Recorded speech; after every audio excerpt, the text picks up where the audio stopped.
পাবদা মাছ রান্না করতে গিয়ে আমরা কিন্তু একটা বড় ভুল করে ফেলি, সেটা হচ্ছে প্রচুর পরিমাণে মশলা এতে ব্যবহার করি। আর সেই কারণে কিন্তু আজকে আমি শেয়ার করছি খুব কম মশলা ব্যবহার করে পাবদা মাছ কীভাবে রান্না করা যায়, যাতে কিন্তু পাবদা মাছের যে নিজস্ব টেস্ট সেটা কিন্তু আমরা পাবো।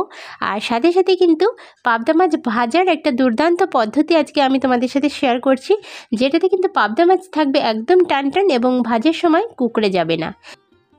তো চলুন ঝটপট কথা না বাড়িয়ে আজকের ভিডিওটা শুরু করা যাক। তো এখানে আমি প্রয়োজন মতো পাবদা মাছ নিয়ে নিয়েছি, আর পাবদা মাছ যতটা টাটকা হবে ততটা কিন্তু বেটার টেস্ট হবে। তো এবার আমি খুব ভালো করে ধুয়ে নেব, আর তার জন্য কিন্তু এখানে নুন মাখিয়ে নিচ্ছি।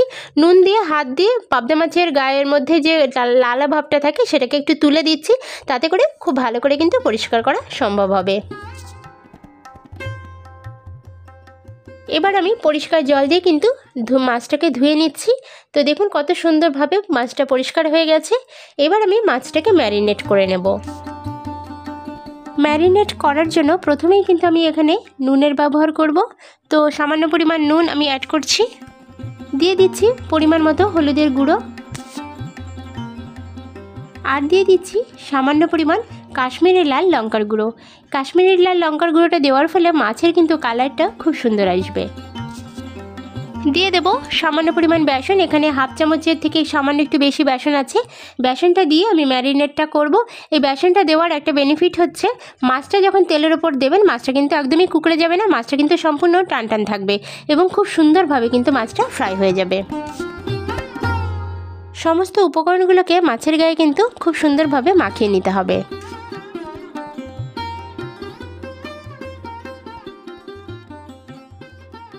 এবার একটা কড়াই খুব ভালো করে কিন্তু গরম করে নিয়েছি, আর তারপরে আমি তেল দিয়ে দিচ্ছি, সর্ষের তেল। এখানে একটু বেশি করে প্রথমে আমি সর্ষের তেলটা দিচ্ছি, আর এই তেলটা দিয়েই কিন্তু আমি একবারে সম্পূর্ণ রান্নাটা করব। তো সেই কারণে কিন্তু আমি সর্ষের তেলটা একটু বেশি দিচ্ছি।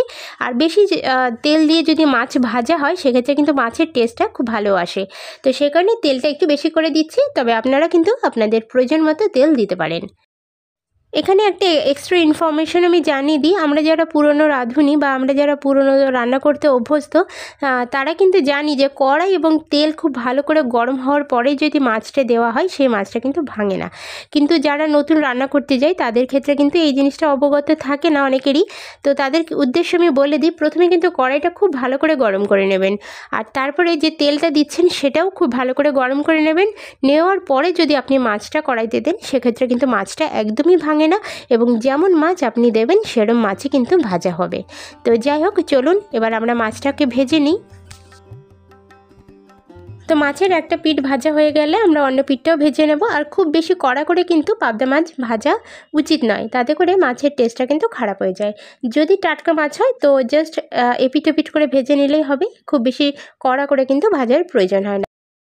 তো মাছটা যতক্ষণে ভাজা হচ্ছে ততক্ষণে আমরা একটু জিনিসগুলো গুছিয়ে নিচ্ছি। যেমন এখানে কুচানো পেঁয়াজ নিয়েছি একটা, আর অর্ধেকটা টমেটো কুচিয়ে নিয়েছি ছোট ছোট করে, আর নিয়ে নিচ্ছি দুটো কাঁচা লঙ্কা। ইতিমধ্যে কিন্তু আমার মাছ ভাজাও কমপ্লিট হয়ে গেছে। তো একটা প্লেটে আমি মাছগুলোকে নামিয়ে নিচ্ছি।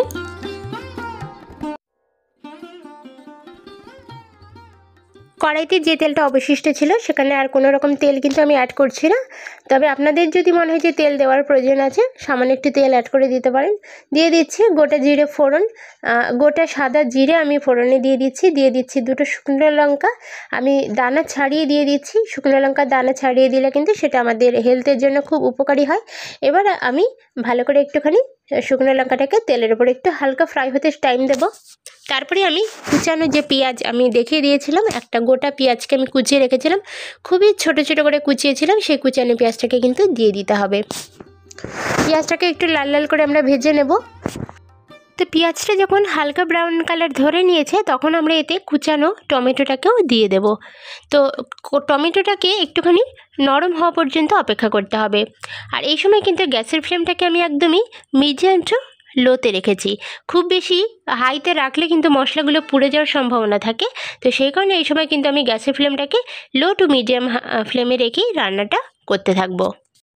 দিয়ে দিচ্ছি পরিমাণ মতো হলুদের গুঁড়ো, আর আমি অ্যাড করে দিচ্ছি সামান্য পরিমাণ জিরের গুঁড়ো।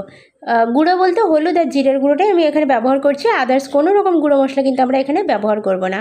মাছের যে নিজস্ব টেস্ট সেটা যাতে আমরা পাই সে কারণে বেশি গুঁড়ো গাড়া মশলা ব্যবহার করলে মাছের অরিজিনাল টেস্টটা কিন্তু হারিয়ে যায়। সেটা যাতে না হয় সে কারণে কিন্তু একদমই কম মশলা ব্যবহার করব। খুব ভালোভাবে আমরা এই মশলাটাকে কষিয়ে নেব। হালকা একটু জল দিতে দিতে আমরা কষিয়ে নিয়েছি, প্রায় 2 থেকে 3 মিনিট ভালোভাবে কষানো হয়ে গেছে। যখন তেল ছেড়ে দিয়েছে তখন কিন্তু আমরা এতে জল অ্যাড করে দিচ্ছি। তো দেখুন আমি এখানে 1 গ্লাস আর পরে এই হাফ গ্লাস মতো জল, মোটামুটি 1.5 গ্লাস মতো জল দিয়েছি। আর জলটা যখন খুব ভালো করে ফুটে উঠবে তাতে কিন্তু আমরা মাছগুলোকে অ্যাড করে দেব। এখানে আমরা মাছগুলোকে দেওয়ার পরে কিন্তু অপেক্ষা করতে হবে, ঢাকনা চাপা দিয়ে আমরা অপেক্ষা করব 5 থেকে 6 মিনিটের জন্য। তো চলুন বন্ধুরা ঢাকনাটা চাপা দিয়ে রেখে দিই। আর এখানে দেখুন আমি কাঁচা লঙ্কা দিয়ে দিচ্ছি। কাঁচা লঙ্কাটা দিলে একটা খুব সুন্দর একটা মিষ্টি ফ্লেভার আসে এবং বেশ একটু ঝালঝালও টেস্ট হয়, খেতে কিন্তু অসাধারণ লাগে। তো আপনারা এই ঝালের পরিমাণটা একটু বাড়িয়ে দিতে পারেন, তাতে করে ঝোলটা কিন্তু একটু ঝালঝাল হবে। তো আপনারা যে যেমন ঝাল খেতে ভালোবাসেন সেরকম অনুযায়ী দিয়ে দেবেন। তো 5 থেকে 7 মিনিট চাপা দিয়ে রেখে দিয়েছিলাম। আর তারপরে দেখুন ঝোলটা আর কনসিস্টেন্সিটা একদম ঠিকঠাক চলে এসছে আর ঝোলটা কিন্তু খুব সুন্দর একটা মিষ্টি গন্ধ ছাড়ছে। তো যা এইভাবে একবার অন্তত আপনারা একটু বানিয়ে খেয়ে দেখবেন, আশা করি আপনাদেরও খুবই ভালো লাগবে। তো দেখুন আমার কিন্তু রান্না অলমোস্ট কমপ্লিট হয়ে গেছে। আর এখানে আর একটা জিনিস অবশ্যই দিতে হবে, সেটা না দিলে কিন্তু আপনার রান্নাটা ইনকমপ্লিট থাকবে। তো দেখে নিন কী দিচ্ছি সেটা। তো যেমনটা আপনারা দেখতে পেলেন আমি কিন্তু এখানে সামান্য পরিমাণ ধনিয়া পাতা কুচিয়ে দিয়ে দিচ্ছি। এই ধনিয়া পাতাটা কুচিয়ে দেওয়ার ফলে যেহেতু সিম্পল একটা মশলাবিহীন প্রায় রান্নাটা, খুব সুন্দর একটা মিষ্টি ফ্লেভার কিন্তু ধনিয়া পাতার পাওয়া যাবে। আপনাদের কেমন লাগলো তা কিন্তু একটা লাইক করে এবং কমেন্ট করে আমাকে জানাতে পারেন। দেখা হচ্ছে আগামীকাল একটা নতুন ভিডিওর সাথে। ততক্ষণের জন্য সকলে খুব খুব ভালো থাকুন, সুস্থ থাকুন।